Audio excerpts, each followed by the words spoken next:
torí pé nísìn ọ̀pọ̀lọpọ̀ gbà àwọn nǹkan tó wà nínú sùsù là ń sọ̀rọ̀ ń pa rẹ̀ yìí tó wà nínú kìtáàbù àti súnà là ń sọ̀rọ̀ ń pa rẹ̀ yìí. so kéèyàn bá wá dé nsìn tó ń sọ nǹkan míì tó yàtọ̀ sí nǹkan táwọn àfa súnà mọ̀ nípa rẹ̀ tí wọ́n wá ń jẹ́ kọ́mọ rẹ̀ máa tẹ́tí sí wàhálà ni o. díẹ̀ ibà àwọn ọ̀rọ̀ tá a sọ ń gbà wọn náà ni tí arákùnrin yìí tó fi gbá mi sójú. nínú àwọn nǹkan tó ṣe pé àwọn tí ó mú nǹkan àṣejù tí Ọlọ́run ọba tó di iṣẹ́ rẹ̀ tí ò sọ tó yẹ pé ọ̀tọ̀ nìkan tó wà nínú nùsùs tí yẹn sì ń sọ nǹkan míì tó ṣe kìíní ẹ̀. so àwa ń sọ yìí pé ibi ìròrí òun nìkan tí kọ́kọ́ máa ń bẹ̀rẹ̀. ẹ wo àwọn Khawarij nígbà tí wọ́n ti ń rí i pé gbogbo àwọn tọ́jú àwọn sàhábà Nábì sallallahu alaihi wasallam gan kèfèrí ni wọ́n kí ni wọ́n ṣe wọ́n lọ isolate ara wọn síbì kan Najida wọ́n dá dúró àwọn sàhábà náà wọ́n sì lọ bá wọn Ibn Abbas radiyallahu anhu ó lọ bá wọn wọ́n sì ń tírìtì wọ́n gbà wọn náà gbogbo àwọn kan Ibn Taymiyyah rahmatullahi alayhi wọ́n ṣàlàyé rẹ̀ sínú Majmu' fatawa wọn wọ́n ń lò pẹ̀lú wọn gẹ́gẹ́ bí mùsùlùmí. ìgbà tí wọ́n tó bẹ̀rẹ̀ sí máa pa àwọn èèyàn làwọn sàhábà náà tó ṣe kíni wọ́n bẹ̀rẹ̀ sí máa pa wọn. nígbà tí wọ́n sì kú tán kìí pé wọ́n kú wọn gẹ́gẹ́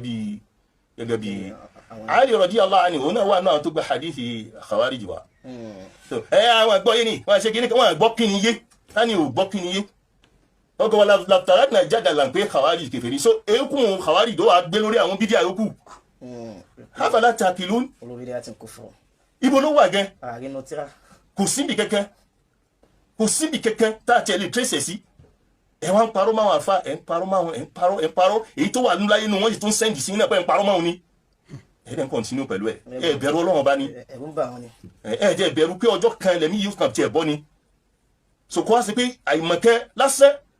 ẹ̀yin náà lẹ́wọ́ àmọ̀ ju gbogbo àwọn èèyàn lọ. tó yẹ pé falsafa náà ni ẹ̀sìn mọ̀ lẹ́sìn àwọn tí wọ́n ṣe hadith lẹ́sìn dé dòtórà gẹ àwọn tí wọ́n ṣe dé dòtórà tó yẹ pé kọ́dà àwọn lọ jáde àgàbọ̀ àmọ̀ pé onímọ̀ ni wọ́n torí pé wọ́n jókòó lọ́dọ̀ àwọn àfa àtànjẹ́ onímọ̀. so gbogbo wọn yìí ẹ̀kọ́ ọgbọ́n ẹlẹ́kọ̀ọ́ ni lórí kíni lórí irọ́ lórí òdo kò sí kankan àmì náà kó èmi ní kéwù kankan èmi ò kọ́ kankan ládọ́dọ̀ yín walillahi alhamd. so fákèdè ṣe ìlà yòó tí ẹni tí ò tiẹ̀ ní nǹkan ò lè fún yàn gan sẹ́ni tó yẹ pé lárúbáwá gan àti kakéwù àti even Quran tó bá mú lòun wá ẹgbà kíní lọ́wọ́ rẹ̀ ẹgbà tó lòun fẹ́ ká ẹgbà lọ́wọ́ rẹ̀ kò ní wá sí kankan ṣe kò sí hadith kankan mu hadith yóò ká àrùbá yín náà wá tí ò ha so kí ló dé tá à ń parọ́ fúnra wa sí àwọn nǹkan wọ̀nyí tá a bá ti ráwọn èèyàn tán tírẹ́ẹ̀nì àwọn èèyàn lórí àgbọ̀nrín yẹn a gbọ́dọ̀ make sure pé al-amru bil ma'ruf ni pé irú ẹni náà bẹ́ẹ̀ kódà kó súnmọ́ yẹn kódà kó jọmọ yẹn kódà kó jẹ́ bàbá yẹn a gbọ́dọ̀ ṣàlàyé ẹ̀ torí pé ẹni yìí ìfẹ́ ẹnu àti àìmọ̀ kan ní ń fọ́n káàkiri lédè gbé tí ara ẹ̀ ó ní irọ́ ni o ló fi jẹ́ pé kò sóní mẹ́ẹ̀kan gẹ́gẹ́ bí Ibn Abbas ṣe sọ tí ó mọ̀ kúrò àwọn ìròyìn kan tí ó jẹ́ kú ní mímọ̀ ni. yóò fi sáfà láàrin wọn. kò lè sí. sáfà láàrin wọn. èyí tó bá ti lè kéwú dé lẹ́wù kan yóò padà kúrò mẹ́ẹ̀ náà ni. àwọn àkídà àwọn àdìsọ́kàn tó ṣe pé ẹ wá bá a débi pé àwọn nǹkan tí ì ṣe bídà àgbà ẹ ṣe ń pín bídà fáwọn èèyàn. èmi nǹkan tó lẹ́rìí ẹni ẹ bá tẹ́wọ́ ẹ bá ti ṣàlàyé fún tí ò bá ti gbọ́ òdì kèfèrí nìyẹn síbò ni ẹ wà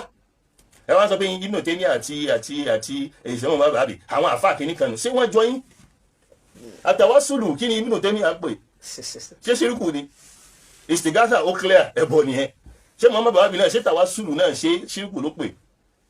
gbogbo ẹ̀rẹ̀ yín pè ní kíní hátà subha ní kéèyàn ló tẹ̀síwá ọwọ́ ló dá kí súnà òní kéèyàn fi ṣe kíní kí ni ṣe Ibn Taymiyyah pè kí ni ṣé Muhammad bàbá pè kí ni wọ́n pè sáwọn gbogbo àwọn yìí náà gbogbo àfáà yìí náà sọ pé gbogbo bídà kúfù ni kí ló tẹ̀ ń tara yín náà lórí àìmọ̀kan ọmọ yẹn wọn akẹ́kọ̀ọ́ kan yẹn kọ́ wọn lẹ́kọ̀ọ́ ń bi kíni ìbúlẹ̀ ti kéwú ẹ lè sọ síta náà àwọn bá a ṣe kéré bọ̀ yìí nìsín àmọ́ àwọn àfáà tá a kéwú lọ́dọ̀ wọn a sì ní sàbòsí fẹ́ nìyẹn kan àmọ́ àwọn àfáà tá a sàǹfààní látọ̀dọ̀ wọn tá a sì ní sàbòsí fẹ́ nìyẹn kan ẹ lè sọ wọn dáadáa bẹ̀rẹ̀ mi kà lọ mutí ni kí irú ṣẹ́pù bá sì kí ẹ lọ opportunity kó wá ló lọ mutí mbẹ́ ni subhanallah so ẹ wá ń parọ́ fáwọn èèyàn àwọn nǹkan tó jẹ́ súnà ẹ wá ń darú fáwọn èèyàn ẹ wá tún sọ pé ẹni tó bá ti kó sí ẹ bá ti wá ṣàlàyé fún èyí tó bá jẹ́ kí àmàlíyà gẹ̀gẹ̀ lórí rọ́ àwọn hadithi wà àtharu àwọn sọ̀hábà wà àwọn tàbíìnà wà tàbíìnà ó wà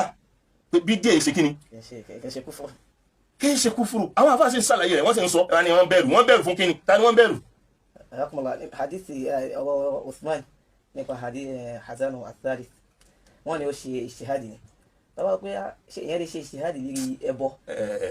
ṣe rí àìmọ̀kan ọ̀rọ̀ wọn jìnnà gaba ló fi jẹ́ pé tí ẹ bá fẹ́ máa ṣe rùdúùdù lórí àwọn nǹkan ìgbà míì mẹ́ẹ̀kan wò pé eléyìí àdúrà ni torí àwọn kan bẹ̀rẹ̀ pé ẹ̀mọ̀ ṣàdúrà fún wọn ni ọ̀rọ̀ wọn jìnnà sí mẹ́gẹ́ tó náà ló fi jẹ́ pé níta ni o àbí nílé ni o kò sọ́dọ̀ àfa àtẹ́dì kọ́ àti bá mẹ́ńṣẹ̀ rẹ̀ báyìí yóò sọ pé wọ́n bí léèrè ni pé sílẹ̀ yìí sì tó pass through kéwù gan báyìí tàbá sọ ìwọ̀n akọ́ ẹlẹ́kọ̀ọ́ bí kíni lórí odó àní mi mo ṣàlàyé wọn yìí kìíní kan yẹn wàá ṣàlàyé èmi mo kọ́ ẹlẹ́kọ̀ọ́ lọ ni lórí odó lórí jáàlì ìlú jáàlì jáàlì ọlọ́run bá kó ṣàánú wa so yìí tá à ń sọ náà ni pé òbí kọ̀ọ̀kan a gbọ́dọ̀ mọ̀ báwo ni àwọn ọmọ wa kí ni àwọn nǹkan ibo ni wọ́n ń lọ ibo náà ti ń bọ̀ kí làwọn nǹkan tí wọ́n ń ṣe